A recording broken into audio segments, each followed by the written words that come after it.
네, 안녕하세요. 어, 우리 체육 수업에서 게임 굉장히 많이 활용하고 있습니다. 경쟁 영역에서도 나오고 도전 영역에서도 다루고 있습니다. 근데 게임을 어떻게 가르칠 것인가? 특히 이제 교과서에 나와 있는 제재를 사용하지 않는 경우에 어떤 제재를 선택할 것인가? 또는 내가 어떻게 제재를 만들거나 과제를 변형할 것인가? 이 부분에 대해서 어려움이 많이 있을 것 같습니다. 그래서 오늘 제가 아직 출간되지는 않았지만 출간 예정인 제 책이 있는데요. 그 책의 내용을 바탕으로 간단하게 여러분들하고 여러 가지 게임 유형에 대해서 알아보도록 하겠습니다. 자, 먼저 표적형 게임입니다.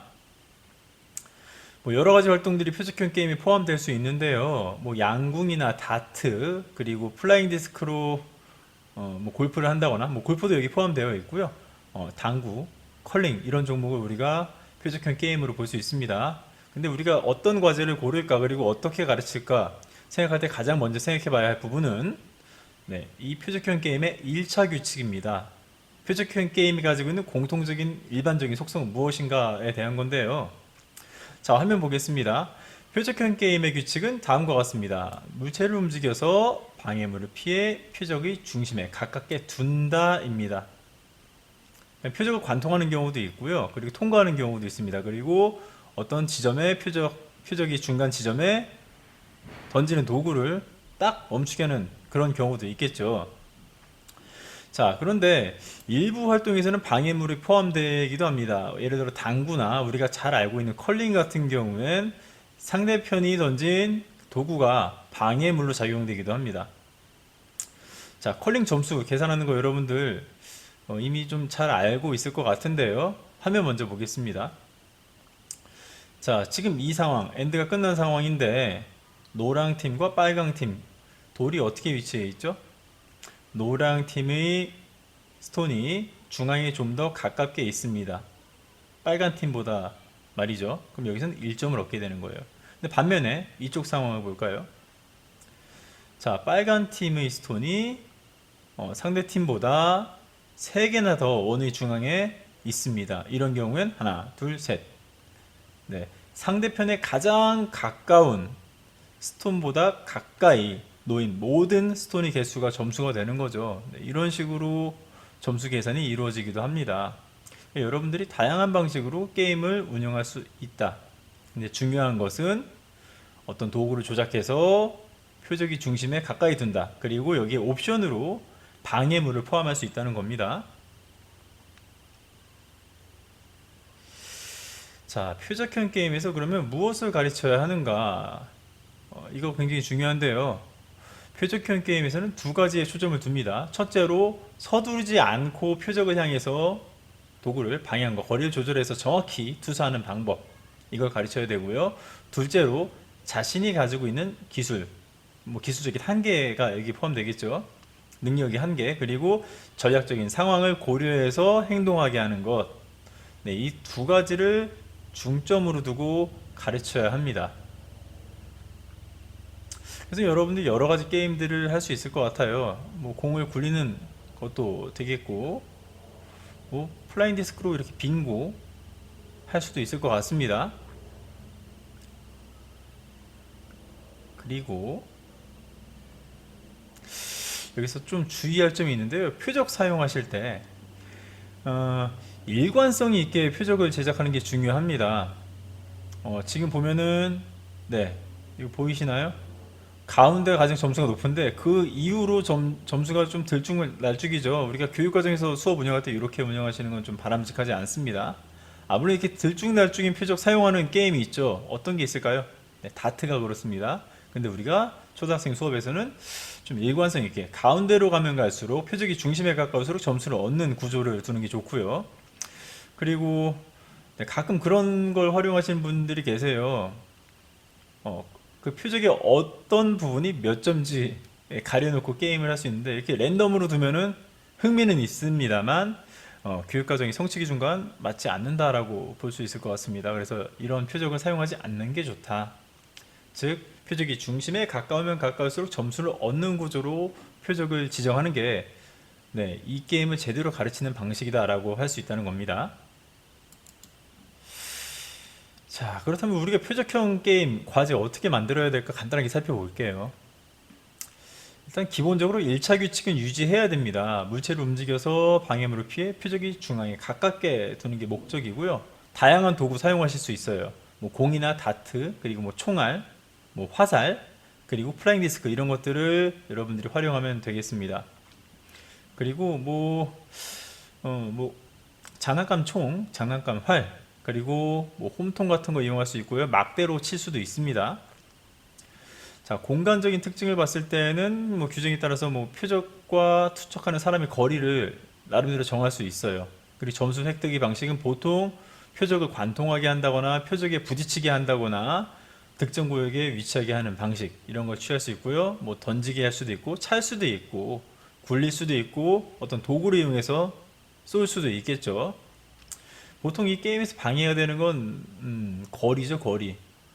그리고 상대편이 제작한 어떤 방해물, 컬링 같은 경우, 당구 같은 경우 여기에 해당될 수 있습니다. 자, 여러 가지 1차 규칙들이 있고 그리고 2차적으로 여러분들이 수정해야 할 부분이 있습니다. 간단하게 제가 쭉 넘어가는데 네, 멈춰서 내용을 확인하셔도 좋을 것 같습니다. 네, 시간 관계상 네, 서둘러 넘어가도록 하겠습니다.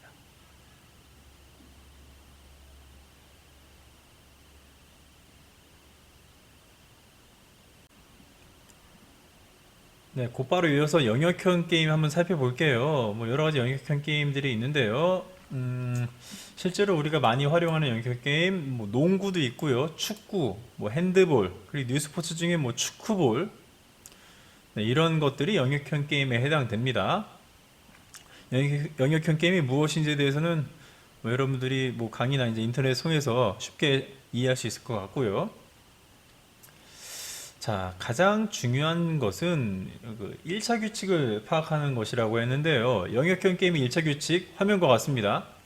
공을 가진 선수들이 상대편 영역으로 어떤 목표 지점을 향해서 공을 보내서 점수를 얻는다는 겁니다. 자, 모든 게임이 그렇죠. 축구도 골대를 향해 공을 끌고 가서 슛을 성공시켜야 합니다. 뭐 핸드볼, 농구도 마찬가지로 이런 규칙이 적용이 되죠. 그리고 또 다른 특징은 그 선수들이 공간을 공유하게 되는데요. 규칙이 허용하는 범위 내에서 물리적인 접촉이 가능합니다. 자, 네트형 게임과 비교했을 때 이게 두드러진 특징이라고 볼 수 있는데요. 네트형은 대체로 신체 접촉이 불가능하죠. 왜냐하면 네트라는 어떤 물질을 통해서 공간을 둘로 쪼갭니다. 근데 반면에 영역형 게임은 약간의 몸싸움이 발생할 수 있습니다. 뭐 넷볼이나 축구볼, 얼티밋 이런 것들이 대표적인 종목으로 볼 수 있겠고요.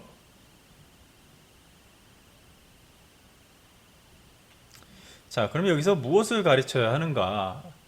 영역형 게임 수업에서 가장 중요한 건 상대방의 방해를 피해서 공을 유리한 위치로 보낼 수 있는 능력, 그리고 수비 입장에서는 상대편의 공을 가로채서 공격으로 전환할 수 있는 능력, 이런 능력을 집중적으로 가르쳐야겠죠.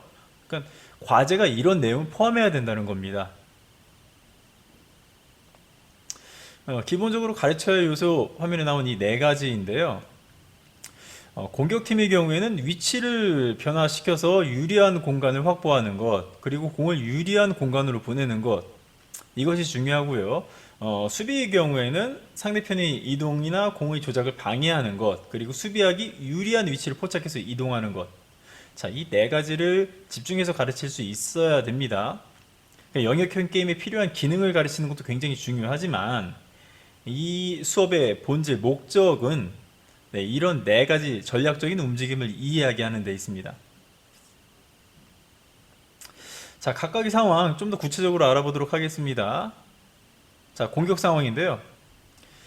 자, 지금 공격팀 선수가 여기 둘이 있습니다. 수비가 지금 공을 가지고 있는 선수를 가로막고 있는 상황인데요. 자, 이때 공 여기서 받을 수 없겠죠. 어디로 이동하는 게 좋을까요? 공을 받기 유리한 공간은 바로 여기입니다. 수비의 방해를 받지 않는 이곳으로 자리를 옮겨서 공을 받는, 이런 것 굉장히 중요한 지도 요소고요. 자, 또 다른 방법이 있습니다. 또 다른 측면은, 자, 공을 가진 선수는 이렇게 수비벽에 가로막혀 있는 곳에 있는 선수에게 패스하는 것이 아니라 자기가 패스하기 좋은 곳, 그리고 공격에 유리한 위치에 있는 선수에게 공을 패스하는, 다시 말해서 공을 유리한 공간으로 이동시키는 전략적 움직임을 이해시키는 것, 이걸 가르쳐야 된다는 겁니다. 그럼 수비 상황에서는 어떤 걸 가르쳐야 할까요? 자, 지금 여기서 수비를 하면 굉장히 불리합니다. 더 많은 곳을 이동해야겠죠. 그런데 공을 가진 공격수에게 좀 더 가까이 간다면 공기 조작을 방해할 수 있을 겁니다. 자, 이렇게 상대편이 이동이나 공기 조작을 방해할 수 있는 움직임을 체득해야 되고요. 자, 다음 상황 보겠습니다. 자, 공을 가지고 있는 공격팀 모든 선수가 이 한 명의 학생에게 붙어 있는다면, 마크한다면은 어떤 문제가 발생할까요? 나머지 공격수를 막을 수 있는, 공격팀의 선수를 막을 수 있는 어떤 방법을 사용할 수 없겠죠. 그러니까 공격이 빈다는 이야기입니다. 수비가 빵꾸가 난다는 이야기죠. 그래서 가장 바람직한 방법은, 자, 대인 마크겠죠. 이 상황에서는 여기 있는 수비 선수는 이쪽 공격팀 선수를, 여기 있는 수비 선수는 이쪽 공격팀 선수를 가로막아야 된다는 겁니다. 즉 수비하기 유리한 위치를 포착해서 이동하는 전략, 네, 이걸 가르쳐야 된다는 겁니다. 여러분들이 축구를 변형할 수도 있겠고요.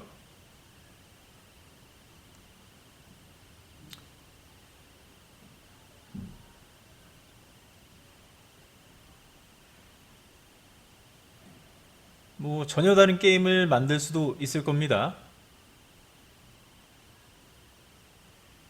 럭비나 얼티밋 경기를 변형할 수도 있어요.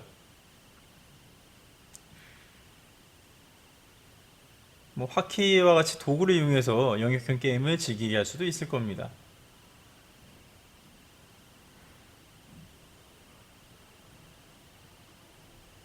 제가 이렇게 지금 한 장 한 장 천천히 넘기고 있는데요. 네, 필요하면 멈춰서 확인하시라는 겁니다. 물론 책이 출간되면 책을 구매하시면 더 편하겠죠? 자, 그럼 이 영역형 게임의 과제는 어떻게 만들 것인가?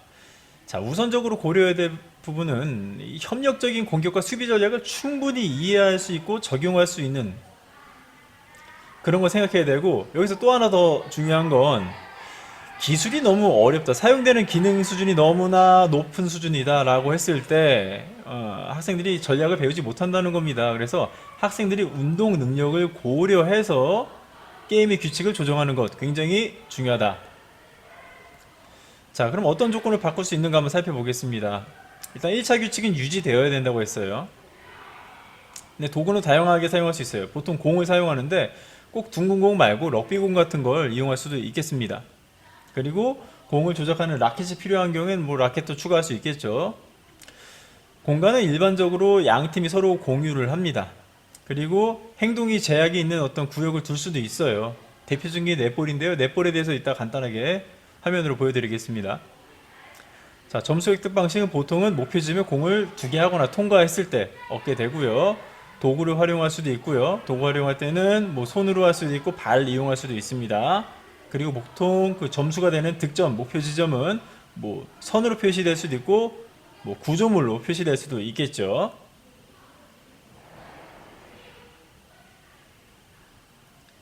자, 한번 내용 천천히 살펴보세요.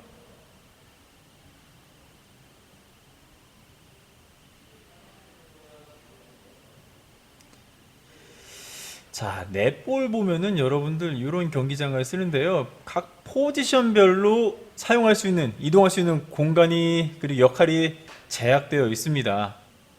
그러니까 공간별로 역할을 제약하는 것, 이것도 염두에 둘 필요가 있어요. 물론 지금 넷볼은 굉장히 복잡한 포지션별 구역이 정해져 있는데 이거보다 좀 단순하게 하는 게 초등학생들의 이해를 돕는 데 더 도움이 될 것 같습니다.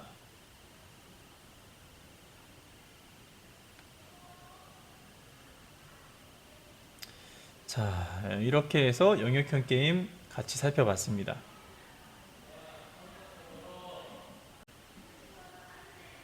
네, 이제 필드형 게임, 타격형 게임이라고 하는데요. 한번 좀 알아보겠습니다. 대표적으로 야구나 티볼, 크리켓이 여기에 해당되는데요. 자, 이 게임에서 가장 중요한 1차 규칙 한번 살펴볼게요. 공격하는 선수는 경기장 밖으로 공을 쳐내서 점수를 얻는 기회를 만듭니다. 자, 홈런 같은 경우 점수를 한 번에 얻겠죠. 하지만은 안타 같은 경우엔 베이스를 돌아야 됩니다. 각 룰을 돌아야 되는데 이렇게 득점할 수 있는 기회를 만들어낸다. 또 공격하는 선수는 수비수에게 뜬 공을 잡히지 않게 하거나 공격수가 안전한 구역에 공보다 먼저 도착해야 합니다. 그리고 공격수는 안전한 구역 사이를 달림으로써 점수를 얻는다. 그렇죠? 히트앤런이 가장 기본적인 1차 규칙이라고 할 수 있습니다. 뭐 이렇게 투투볼 같은 뉴스포츠도 있고요. 발야구 같은 것도 여기 포함됩니다. 우리에게 익숙하지 않지만 크리켓도 이 타격형 게임에 포함됩니다. 자, 이거 지도를 하는 방법이 좀 일률적으로 하긴 좀 어려울 것 같고요. 초등학생들한테는 점진적으로 하는 게 좋을 것 같습니다. 왜냐하면 규칙이 그 야구를 즐기지 않는 학생들에겐 어려울 수 있어요. 그래서 단계별로 지도를 하는 방식을 활용할 수 있겠습니다. 자, 기본적으로 1차 규칙이라고 꼽을 수 있는 건 바로 이런 것들인데요. 공격의 경우에는 이제 수비하는 쪽이 받기 어려운 쪽으로 공을 보내는 전략을 가르쳐야 될 거고요. 1차적으로 가르칠 겁니다. 제가 정정하겠습니다. 수비의 경우에는 공격팀이 타격한 공의 방향을 예측해서 자리 잡는 것, 그리고 동료의 뒤나 옆에서 이동해서 어떤 보조 역할을 수행하는 이런 것들을 가르쳐야 합니다. 그래서 저 같은 경우는 규칙을 끊어서 지도하는 걸 추천합니다. 기능적인 요구가 덜한 뭐 던지기를 통해서 아니면 또는 주먹 야구를 통해서 가르치고요. 세부적인 규칙을 점차적으로 늘려나가고 베이스의 개수를 늘려나가고 경기장의 크기를 늘려나가면서 수업을 진행하시면 좀 더 학생들이 쉽게 공부를 할 수 있지 않을까, 이 게임의 전략과 규칙을 이해할 수 있지 않을까 싶습니다.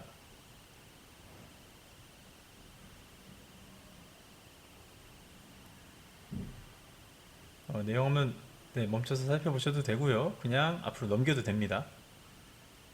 저는 이렇게 던지기 야구 먼저 시키고 발야구를 시킵니다. 그리고 발야구 규칙도 처음부터 다 넣지는 않고요. 조금씩 추가를 합니다. 일단은 서 있는 공을 차는 방식, 그리고 그게 익숙해지면은 굴러오는 공을 차는 방식, 이런 식으로 변형할 수 있다는 거죠. 팁을 가르치기 전에 주먹 야구나 던지기 야구, 발야구를 먼저 진행하면은 학생들이 좀 더 쉽게 전략을 이해할 수 있을 것 같습니다. 바로 팁으로 들어간다. 기능이 부족한 친구들한테는 게임의 규칙이나 전략을 이해할 기회 자체가 없어질 수도 있습니다. 그러니까 기능이 안 되기 때문에 전략이나 어떤 규칙에 집중할 수 없는 거죠.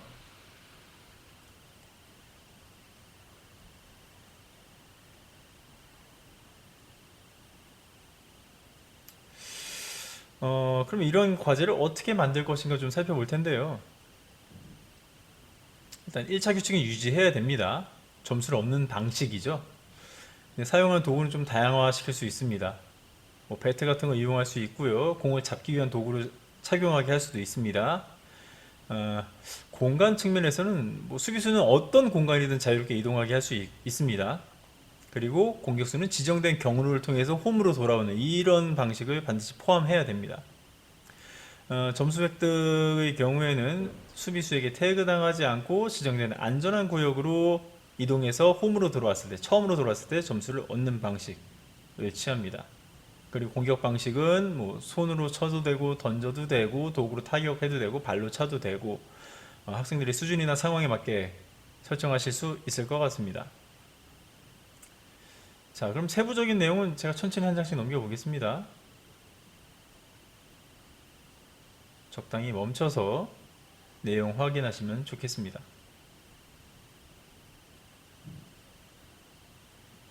그래서 공간 좀 잘 보세요. 네, 다양하게 활용할 수 있습니다.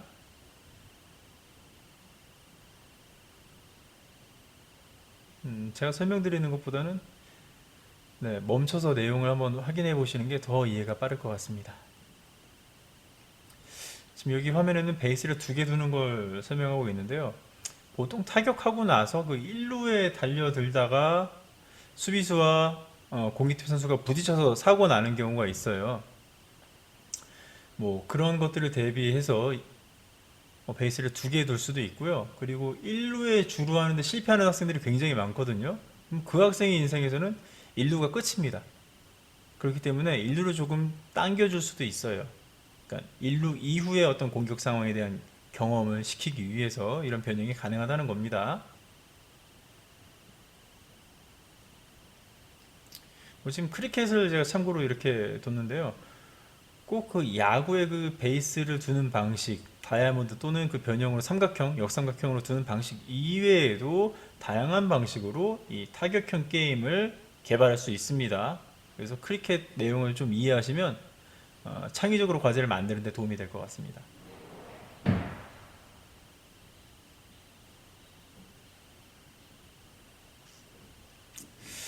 그리고 팀 편성할 때 학생 수가 좀 애매할 때가 있거든요. 뭐 이렇게 활용할 수 있습니다.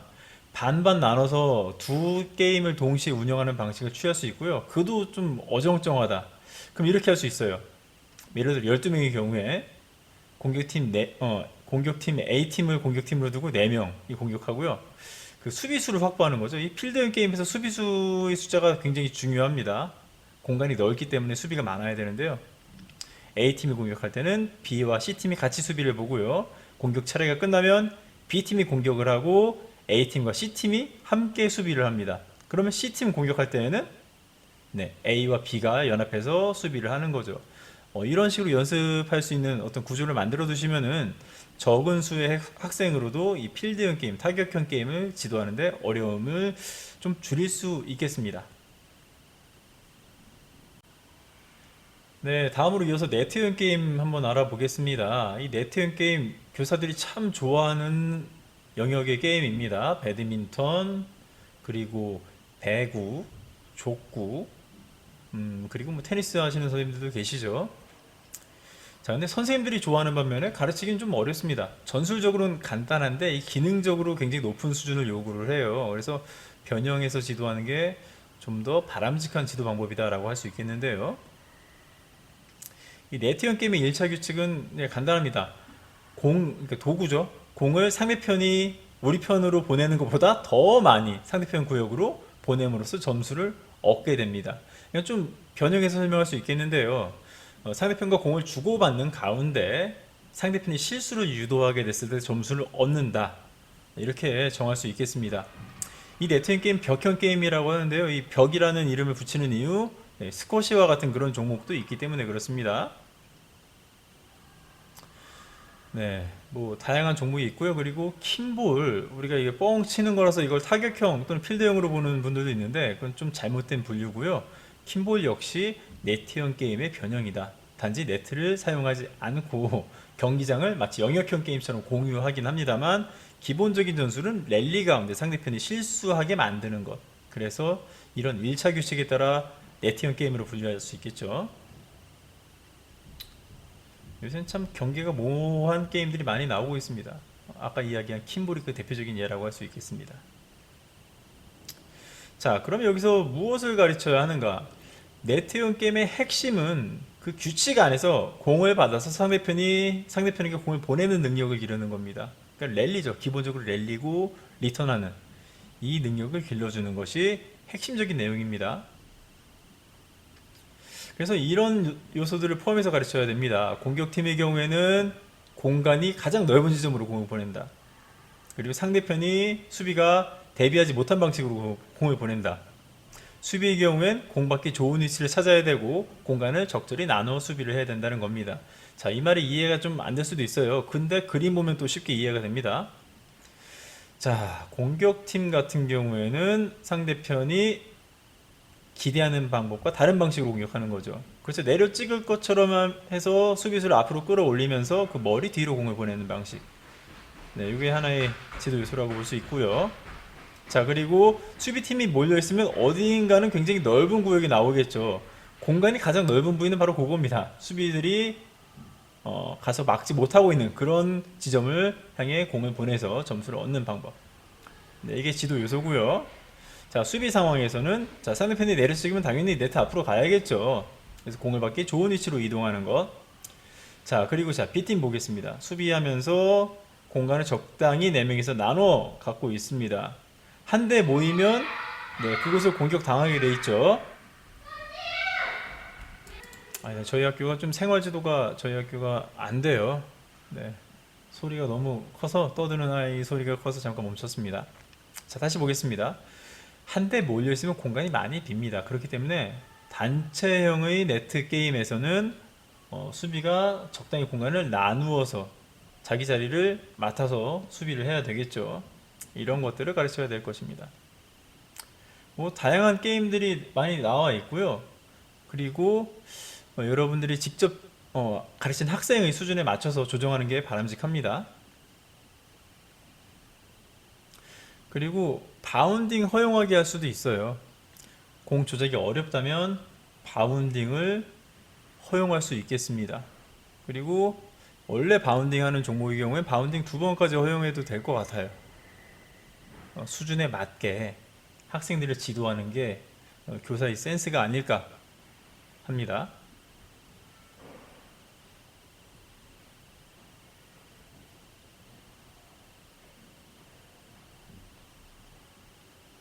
제가 지금 다양한 활동들을 구체적으로 설명을 드리고 있지는 않고요. 예, 넘기고 있습니다. 네, 초등체육 수업 디자인하기라는 제 개인 연수가 있는데요. 그 연수에 보면 영상으로도 잘 볼 수 있습니다. 자, 수비 상황에서 적절한 위치 가르치기 좀 짚고 넘어갈게요. 공간이 중심에 있을 때 수비를 할 수 있는 각 지점으로 공이 떨어졌을 때 받을 수 있는 거리가 좀 고르게 됩니다. 근데 수비가 한쪽에 위치하게 되면은 만약에 이쪽으로 떨어졌을 때 굉장히 멀리 가야 된다는 거죠. 그래서 중심을 잘 잡는 게 중요하고요. 근데 이 중심이라는 것은 게임의 유형에 따라 좀 달라집니다. 일반적으로 여기 가운데가 중심선인데요.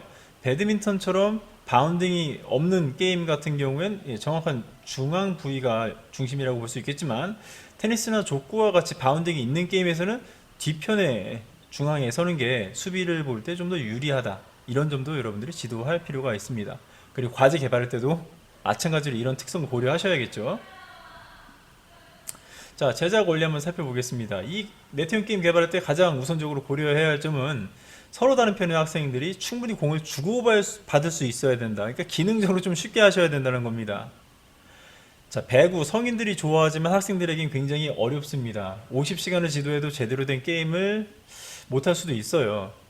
그러니까 우리가 제한된 차시 안에 학생들을 지도해야 되기 때문에 그런 기능적인 요구들을 고려할 필요가 있습니다. 네, 그래서 뭐 이렇게 기본적인 원칙을 지키면서 게임을 개발하시면 좋겠습니다. 네, 내용은 읽지 않겠습니다. 눈으로 한번 쭉 훑어봐 주세요. 뭐 사용하는 도구 굉장히 다양할 수 있어요. 공을 보내는 도구도 있겠고요. 공의 종류도 다양합니다. 여러분들이 실제 학교에서 구입하실 수 있는 것, 구매할 수 있는 걸 중심으로 하시면 좋겠고요. 네, 공간도 좀 자유롭게 만드시면 돼요. 네트로 구분할 수도 있고 구역으로 구별할 수도 있습니다. 지금 이거 같은 경우는 공간을 떼어놓은 상태예요. 양 팀의 공간을 완전히 분리해 놓았습니다. 급진적인 방식으로도 여러분들 게임을 진행해도 돼요. 게임 만드셔도 됩니다. 단 기본적인 1차 규칙은 유지하셔야 되겠죠. 네, 점수 획득은 뭐 상대편이 반칙을 하게 만든다거나 정해진 규칙에 맞지 않게 공을 보내게 하는 이런 방식으로 이루어집니다. 자, 기타 특징 한번 살펴보시면 좋을 것 같고요.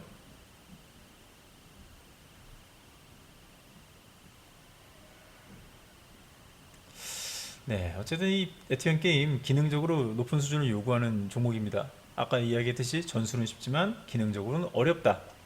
그래서 여러분들이 학생들의 이런 특징들을 고려해서 세심하게 과제 선정하시고 과제를 개발해야 될 것 같습니다. 네, 이해 중심 게임의 대표적인 네 가지 유형의 게임, 다음으로 태그형 게임에 대해서 알아보겠습니다. 우리 교육과정에 나와 있는데요. 아직까지 뭐 대표적인 게임이다, 그러니까 기본 네 가지 분류에는 포함되어 있지 않습니다. 하지만 초등학생들에게 게임을 처음으로 도입할 때 많이 사용하고요. 우리 교육과정에서는 3학년에서 적용되기도 합니다. 한번 살펴보도록 하겠습니다. 그 태그형 게임 뭐 술래잡기 생각하시면 될 것 같은데요.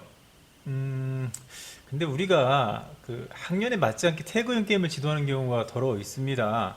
그러니까 이게 어떤 논리적 요소가 가장 강하고 기능이 특별히 없다고 하더라도 학생들이 참여할 수 있어서 재미있습니다.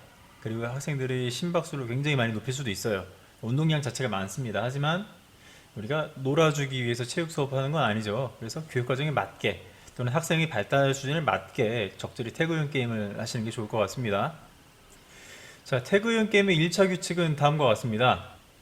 신체의 일부나 신체와 연장된 도구를 이용해서 상대를 움직이지 못하게 하거나 상대의 몸 또는 특정 물체에 접촉하는 것.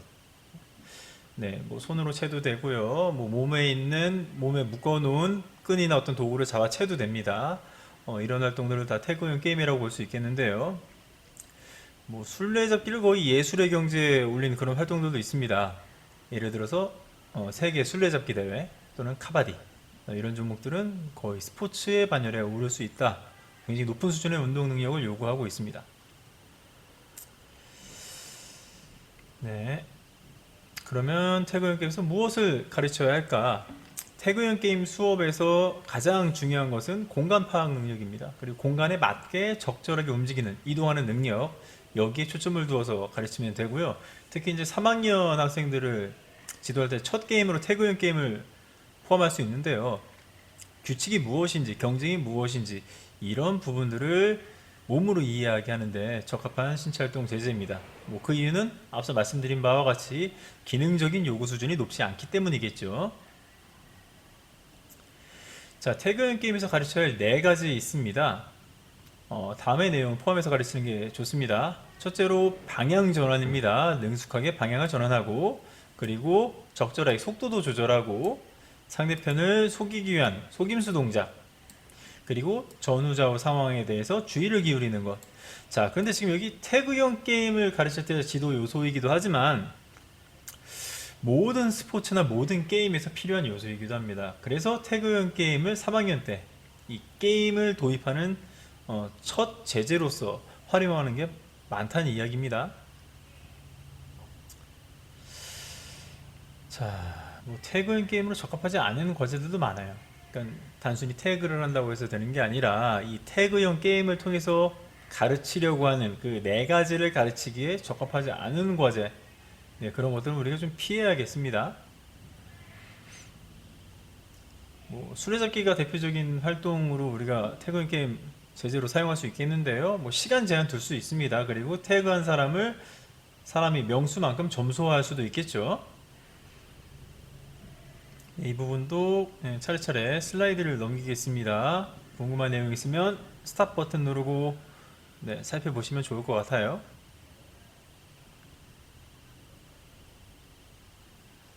자, 그리고 태그형 게임 지도하실 때 주의할 점, 이게 아이들이 경험할 수 있는 기회를 박탈하는 경우가 생깁니다. 태그된 사람은 경기장 밖에 나가라. 이걸 어떻게 처리할까? 어떻게 하면 학생들이 계속해서 태그형 게임에 참여할 수 있을까? 이 부분 고민해야 되고요. 일정 시간 타임아웃 시키고 나서 들어오게 하는 이런 규칙을 적용할 수도 있겠습니다. 뭐 단체 활동으로도 할 수 있어요. 태그형 게임. 우리 전통놀이인 진놀이나 나이 먹기와 같은 게임을 변형시켜도 됩니다.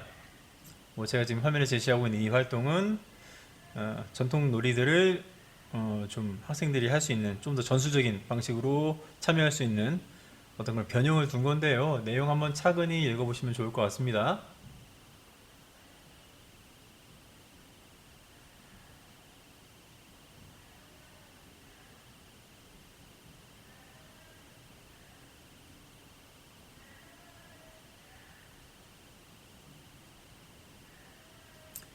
뭐 카바디도 변형해서 지도할 수 있는데요. 좀 격렬한 스포츠이기 때문에 학생 수준에 맞게 좀 조절할 필요가 있습니다. 내용 함께 살펴보시길 바랍니다.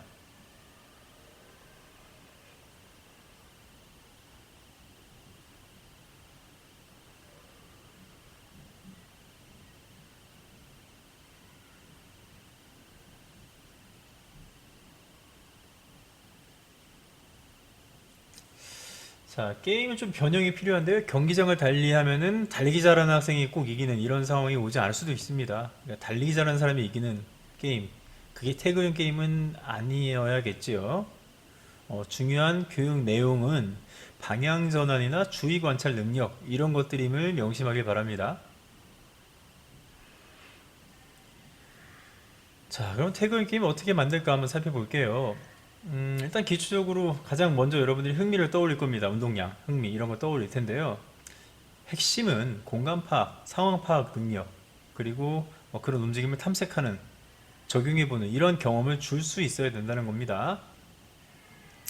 그래서 게임 제작이나 선정할 때 이런 원리들을 여러분들이 기억하면 좋을 것 같아요. 1차 규칙을 유지한 채 학생들 수준에 맞게 특정한 도구를 사용할 수 있습니다. 몸을 직접 태그하게 할 수도 있지만 도구 활용할 수 있습니다. 도구로 태그를 한다거나 아니면 도구를 잡아채는 것으로서 러닝맨처럼 말이죠. 그렇게 태그를 인정할 수도 있겠습니다. 그리고 공간도 꼭 무제한의 공간을 사용할 수도 있겠지만 경기장 특정하게 만들어 놓음으로써 직선 달리기를 좀 최소화시킬 수도 있겠고요. 여러 가지 장애물을 둘 수도 있고 술래잡기에 만약에 역할을 부여한다면 역할별로 사용할 수 있는 공간을 분리해 놓을 수도 있습니다. 자, 점수 획득은 보통 움직이지 못하게 하거나 태그했을 때 얻도록 하게 할 수도 있고요. 그리고 장외로 나갔을 때 점수를 얻게 하는, 그러니까 태그 아웃된 것과 동일하게 처리하는 이런 방식을 취할 수도 있겠죠.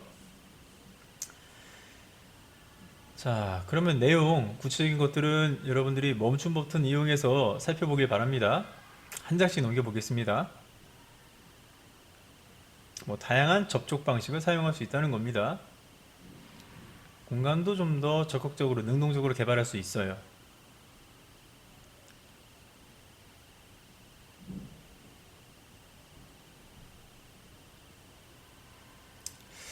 태그형 게임 지도할 때 주의할 점, 안전인데요. 이게 태그하다 보면 할퀴게 됩니다. 손톱 깎고 오라고 해도 잘 안 깎고 오죠.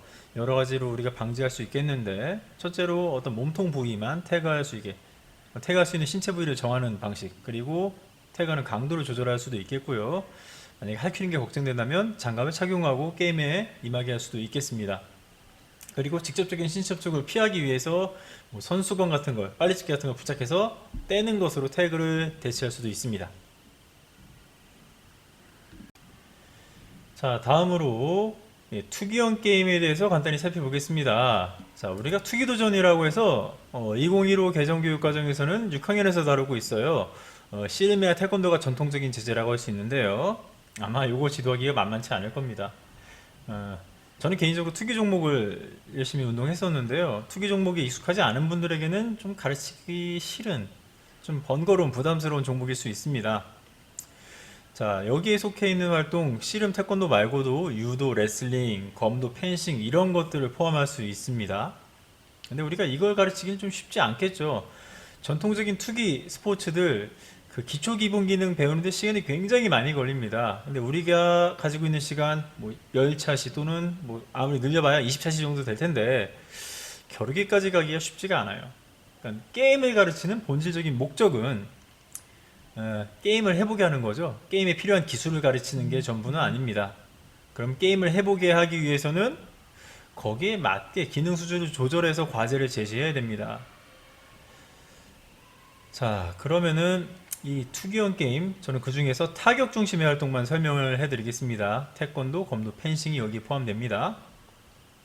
자, 타격 중심의 투기형 게임 1차 규칙 다음과 같이 정의할 수 있습니다. 점수를 얻기 위해서 상대편의 특정 신체 부위를, 신체 일부나 신체 연장인 도구, 칼이나 이런 것들이 되겠죠. 요거로 타격했을 때 점수를 얻습니다. 그리고 상대편의 득점을 막기 위해서 상대편의 공격을 막거나 피해야 합니다.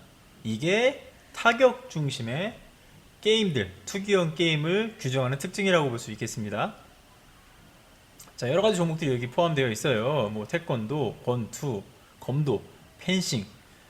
자, 보면은 타격이 허용되는 신체 부위가 있고 점수로 인정되지 않는 부위도 있습니다. 그리고 점수로 인정되는 공격도 있고 반면에 인정되지 않는 공격도 있어요. 그래서 이거 굉장히 많은 베리에이션이 있다라고 볼 수 있겠습니다. 자, 우리에게 익숙하지 않지만 여러분들이 좀 자신감을 갖고 가르쳤으면 좋겠습니다. 물론 자신감을 갖고 가르칠 수 있도록 콘텐츠를 개발해야겠죠. 저뿐만이 아니라 많은 분들이 노력 중에 있습니다. 자, 그러면 투기형 게임, 타격 중심의 투기형 게임에서 무엇을 가르칠까?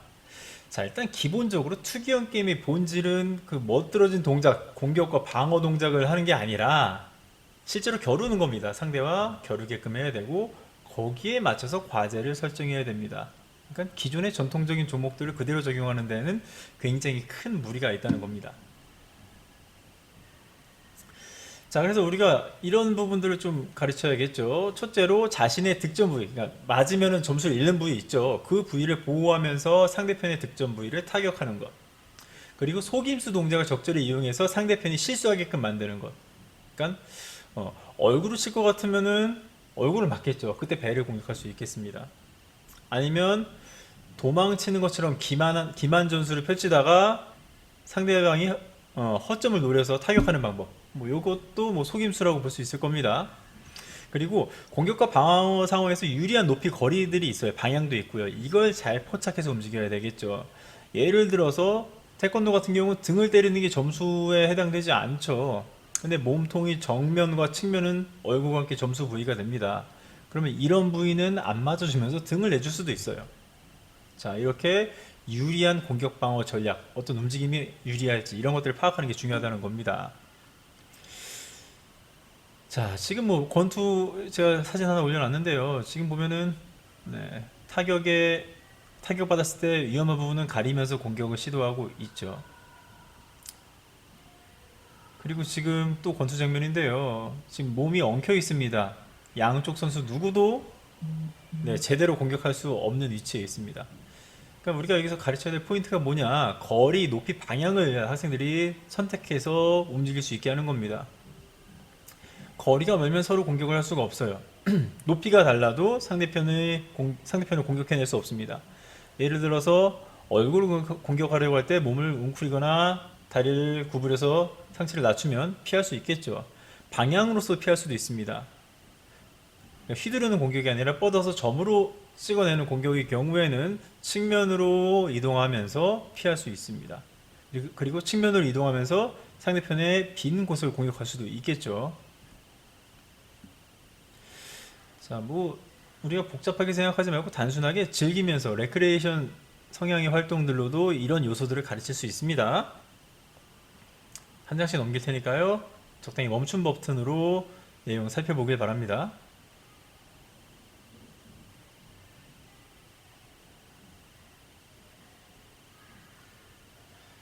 자, 어깨를 툭, 제가 교과서에도 2015 개정 교과서에도 제가 한번 넣어본 활동인데요. 네, 이것도 좀 잘 살펴보시면 여러분들이 수업에 잘 사용하기 쉬울 것 같습니다.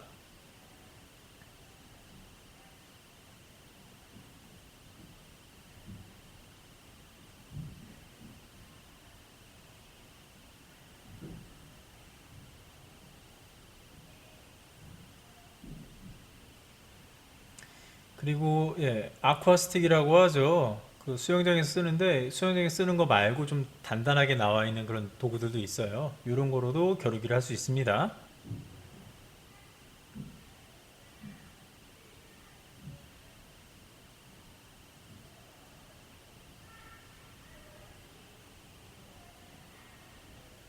네, 스틱도 이렇게 찌르는 동작을 포함할 수 있지만 휘둘러서 타격하는 것도 보호 장비만 있다면 활용할 수 있겠습니다.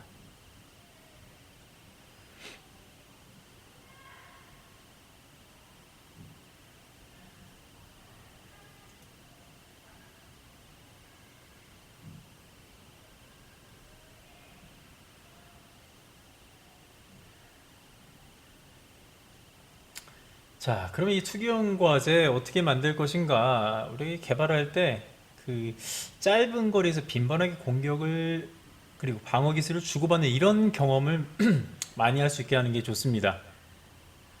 다른 종목보다 이제 사람과 사람, 상대와의 거리가 굉장히 좁은 편에 속하고요. 이 정신 없습니다. 두드려 맞는 상황이든 공격하는 상황이든 정신 없어요. 이런 경험들을 충분히 해야 됩니다. 당황하지 않고 적당히 방어하면서 공격할 수 있는 그런 어떤 마음의 준비나 몸의 준비를 시키는 게 중요하다는 거죠. 자, 그래서 뭐 여러 가지 원리들을 여러분들이 반영해서 게임을 개발할 수 있겠는데요. 몸을 직접 타격하게 할 수도 있지만 도구를 이용할 수도 있고요. 보호 장비를 착용하게 할 수도 있겠습니다. 자, 내용 살펴보길 바라고요. 뭐 여러 가지 도구 사용할 수 있어요. 도구는 크게 공격에 필요한 도구, 방어에 필요한 도구, 뭐 도구 없이도 진행 가능합니다. 자, 공간 특징이 좀 잘 봐야 될 것 같은데요. 내가 어느 방향의 이동을 유인할 것인가에 따라서 공간을 다르게 설정할 수 있어요. 뭐 이렇게 직사각형 경기장 같은 경우에는 앞뒤로 움직이는 움직임이 강조가 되겠죠. 학생들이 어떤 일종의 제약으로 작용이 됩니다. 자, 이렇게 원형의 경기장 같은 경우에는 중심부에서는 앞뒤로 움직이겠지만, 자, 이 코너에 몰리면 좌우로 움직여야 되는 상황에 노출됩니다. 그러니까 의도적으로 공간을 배정하셔야 됩니다. 만들어야 됩니다. 대표적으로 이제 펜싱 같은 게 이렇게 앞뒤로 움직이게 되어 있고요. 검도는 전체적으로 넓게 사용할 수 있게끔 전후 좌우 다 이용할 수 있게끔 만들어져 있습니다. 멈춤 버튼 이용하면 좀 자세히 볼 수 있겠죠. 그리고 이게 어느 부위를 타격하는가 이것도 잘 정하셔야 돼요. 어느 부위를 타격하는 것까지 인정하느냐에 따라서 사용되는 전략, 실제로 나오는 상호작용의 양식 자체가 달라질 수 있습니다. 자, 펜싱을 예로 들었는데요. 한번 내용을 잘 살펴보길 바랍니다.